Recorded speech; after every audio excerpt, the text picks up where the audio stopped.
And what they did was in good times, instead of giving away all the money in big bonuses, they actually saved a ton of money. Good times don't last, but neither do bad times. And if we want to get through bad times, we need cash.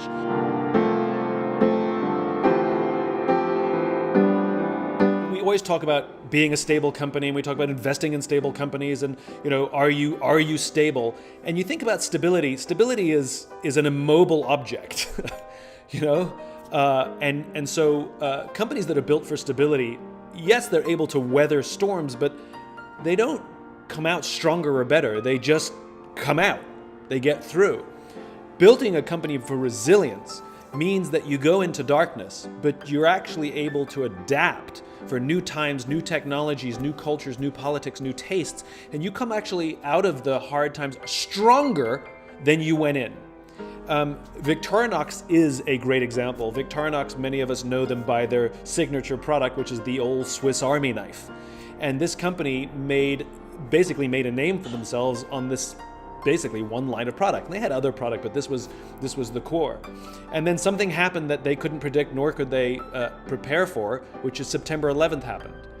And overnight, we were banned from taking their product in our bags, in our hand luggage or in our pockets. So many of us used to carry a Swiss Army knife in our pockets or just throw one in our hand luggage. Like we all had one. Every birthday for every teenager, they got at least one, right? Every corporate gift, you had a couple of Swiss Army knives. And now we were banned from carrying them, which means you're less likely to buy one to give as a gift. And so their business plummeted overnight through no fault of their own, through no market conditions, nothing predictable. But the genius of Victorinox is that they were built for resilience. And what they did was in good times, instead of giving away all the money in big bonuses, in good times, they actually saved a ton of money. And their attitude was, good times don't last, but neither do bad times. And if we want to get through bad times, we need cash.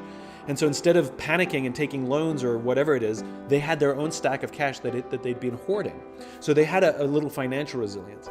But then they looked at other products and they asked their people to help build up. And they started investing heavily in watches. Now we have Victorinox watches, which are much more, and it's still Swiss made, everything that they could do, everything that they knew how to do, clothing, everything, they leveraged their brand heavily and they built it back up. Also, they protected all of their people. They actually made deals with companies prior that if bad times ever happened, that other companies would borrow their employees, which I thought was genius. So they didn't lose their jobs, they just did their jobs somewhere else. And they completely reinvented their company. Now, to this day, their Swiss Army knife never really recovered. It came up back a bit, but it's now not the major product. It is a minor product that they sell because they actually came out stronger and reinvented. And to be able to do that, think about that. Coming in as one kind of company and coming out as another kind of company, very, very rare and very, very special, but very infinite-minded.